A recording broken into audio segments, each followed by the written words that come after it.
Dans le domaine de la construction, une question revient fréquemment. Quel est le matériau le plus utilisé et celui offrant les meilleures performances dans le monde entier? Une seule réponse servira pour les deux questions. Le béton de ciment. Pourquoi? Parce qu'il est le matériau le plus résistant, le plus malléable et le plus durable. En effet, le béton est fabriqué avec du ciment. Le ciment fut inventé par le Britannique Joseph Aspdin, qu'il nomma ciment Portland. Car une fois le mélange durci, le résultat avait la même couleur que la pierre qui est extraite de la presqu'île de Portland sur la Manche, qui sépare le Royaume-Uni et la France.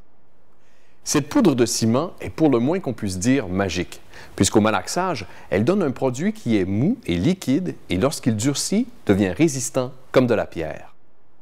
Aujourd'hui, quel que soit l'endroit dans le monde où vous vous trouvez, le ciment Portland est présent. Il existe plusieurs recettes et mélanges pour le béton de ciment, mais toutes ont en commun les 5 éléments de base.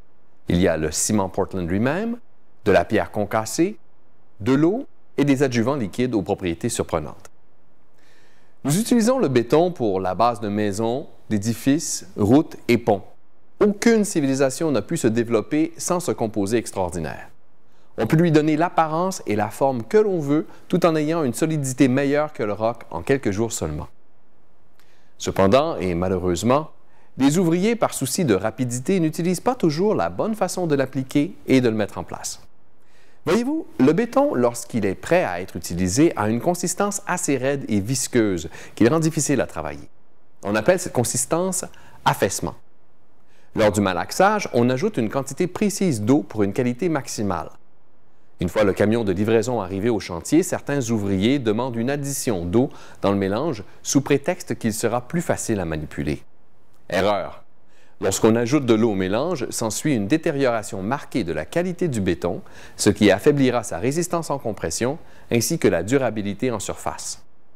On pourrait comparer l'effet à rajouter de l'eau dans sa soupe ou dans son jus d'orange.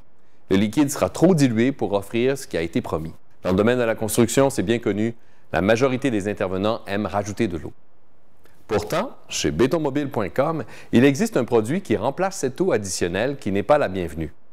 On appelle ce produit du plastifiant. Merci.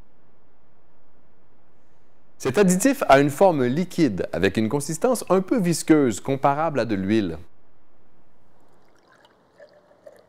L'effet escompté sera de rendre plus liquide le béton sans pour autant perdre de résistance en compression. Plusieurs types de plastifiants existent sans pour autant se démarquer les uns des autres. Chez bétonmobile.com, pour donner une longueur d'avance à nos clients, nous avons poussé la recherche plus loin afin de concocter un produit plus performant que nous avons nommé Béton HD. Chose remarquable, il réagit avec toute la structure même de la pâte de ciment. En effet, la pâte de ciment et l'eau forment une sorte d'argile liquide qui sert de mélange visqueux et pâteux. Le plastifiant HD vient temporairement disperser physiquement les molécules de la pâte de ciment, ce qui a pour effet de dissiper instantanément la raideur et la viscosité du béton, le rendant parfaitement liquide et facile à travailler. Lors de votre prochaine livraison de béton, demandez votre béton avec ajout de HD. Vous gagnerez ainsi de la résistance en compression dans votre béton, il sera beaucoup plus facile à manipuler et il durera plus longtemps. Changeons de sujet et concentrons-nous maintenant sur un autre produit pouvant être ajouté à votre béton, la fibre synthétique. Dans l'industrie du bâtiment, le béton est un matériau de construction omniprésent et la fibre synthétique en fait maintenant partie intégrante. Pourquoi incorporer de la fibre au béton? Faisons un peu d'histoire.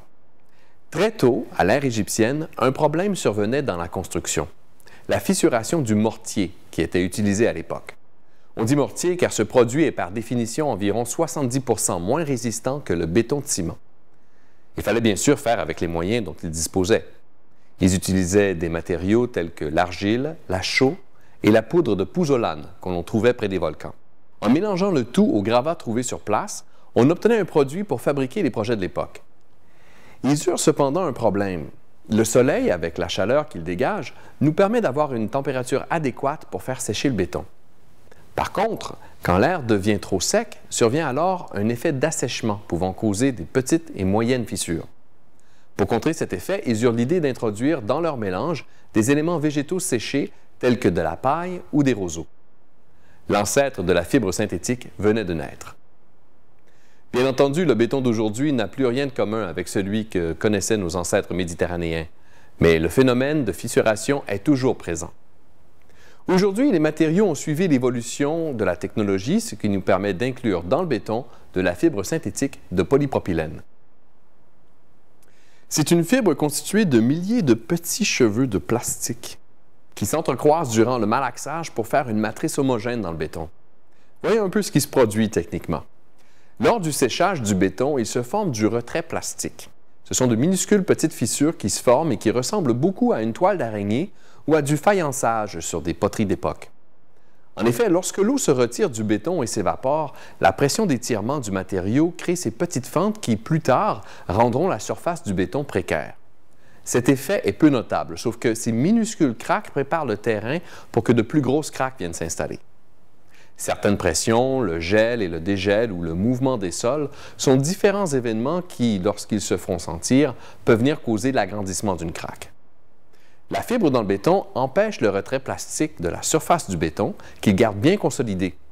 La fibre ne remplace cependant pas l'acier d'armature dans le béton et vice-versa. Ces deux produits travaillent de différentes façons et ont besoin l'une de l'autre. C'est encore plus vrai si on utilise le béton à l'extérieur. Les micro-fissures créées par le retrait plastique forment une entrée privilégiée aux eaux de pluie à l'automne qui gèleront plus tard pour créer des pressions hydrauliques internes qui vont agrandir la fissure au gré du gel et du dégel. Voilà, tout est dit. Lors de votre prochaine livraison de béton, pensez-y. Pensez bétonmobile.com. Vous ne pouvez qu'y gagner. C'est ça, le béton durable.